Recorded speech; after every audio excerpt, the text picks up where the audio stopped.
Okay, today I'm going to be talking about 5 things that I learned from training in Tai Chi. I started training in Tai Chi a long time ago, 1983, and I was learning the Yang style, 108 postures, and that's when I first began my journey. I've since studied from different teachers, several teachers, many throughout the years, and I studied it mostly to learn the forms and what the forms bring me.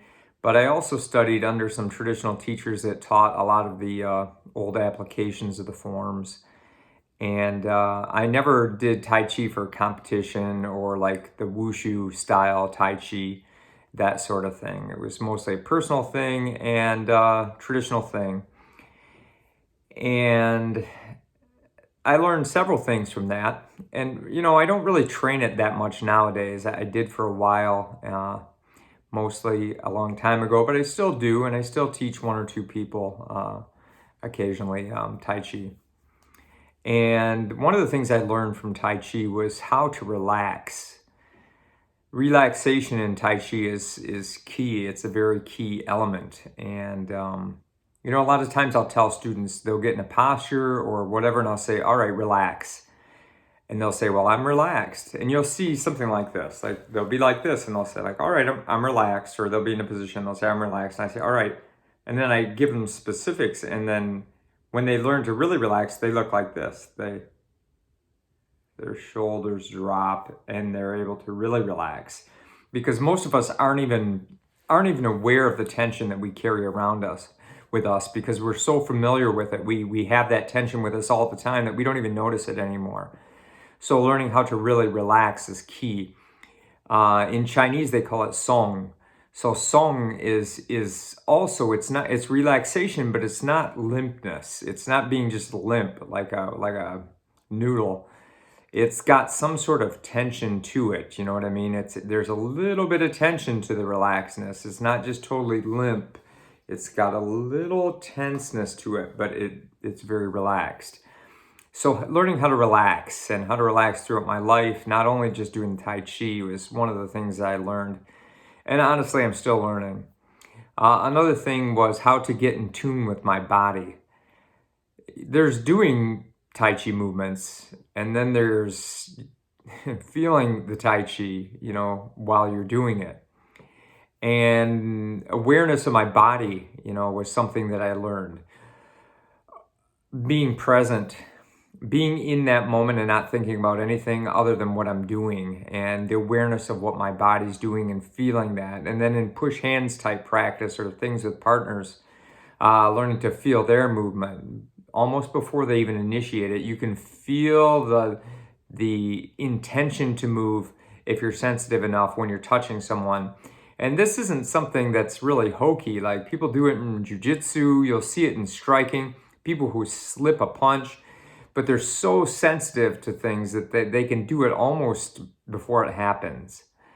And I've also used this thing with getting in tune with my body to being sensitive when I'm feeling like I'm starting to get sick and not ignoring it. I pay attention to it and try it, and I cut it off early often. I'll pay attention to when I'm getting tired, or I feel my body and I catch things early, and that's the best way to stop it. A third thing is that there's a saying in Tai Chi that says 4 ounces moves 10,000 pounds. What that means is a good martial art doesn't use a lot of strength necessarily, because you can't defeat a larger person using strength because they're stronger than you. So 4 ounces moves 10,000 pounds. Like if I have a huge rock, and let's say it's on the edge of a cliff, and I get it right to the edge where even this much effort will knock that big boulder, that huge boulder over. That's it. You got to get things to that point, and then it takes very little effort. So the whole skill is in learning how to get things to that point so you don't have to do that. And it's through using things like leverage, angling, and timing that we're able to do these things and to do them efficiently so that we don't use much energy at all and we still have a big effect. A fourth thing that I learned was that martial arts change over time. So the story goes, when Tai Chi started, it was a fighting art. It's hardly a fighting art anymore. Most people, 99.9% of people practice Tai Chi for health aspects these days. So martial arts can start as one thing and end as another, and it's not just Tai Chi that you see this in. Arts like karate, a lot of kung fu, things like that, you'll see them change. They've changed from arts that were purely functional self-defense arts to arts that teach discipline or sport, or, in karate, they call it a 3K karate nowadays, Kihon, Kata, and Kumite, 3 different aspects. And originally they weren't like this. So martial arts change over time. And that's another thing that I learned. The last thing, well, not the last, but the last I'm going to put on the list here is that a martial art should be trained for life.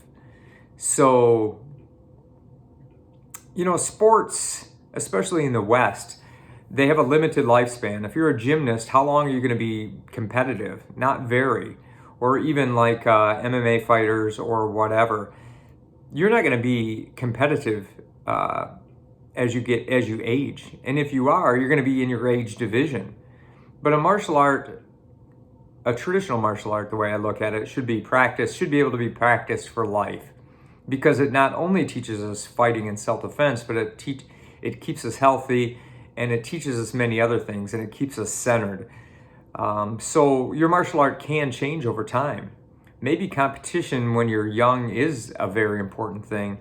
And then as you age, maybe self-defense is more important. Then maybe health is more important. And you can draw from all those aspects. That's why it's my contention that martial arts is one of the only things you can do that with. And it has so much value in it because of that. So that's a final thing that I'll put right here that I learned from training in Tai Chi. So if you're interested in training in Tai Chi, maybe you can get some of those things out of it too. And it doesn't have to be like you just do Tai Chi. Maybe you can just learn a little bit, and don't say it's not worth anything. It's worth what it's worth. If you want to become a professional MMA fighter, I wouldn't suggest just doing Tai Chi, but it's got a lot of value, like all arts do. And doing the Tai Chi form isn't going to give you head trauma either, like some striking arts might. So, everything's got value, and it's ignorant and egotistical to think that, a lot of things don't because you do something else. So anyway, hopefully you found that helpful. If you can like, share, and subscribe, it would be greatly appreciated. Thanks.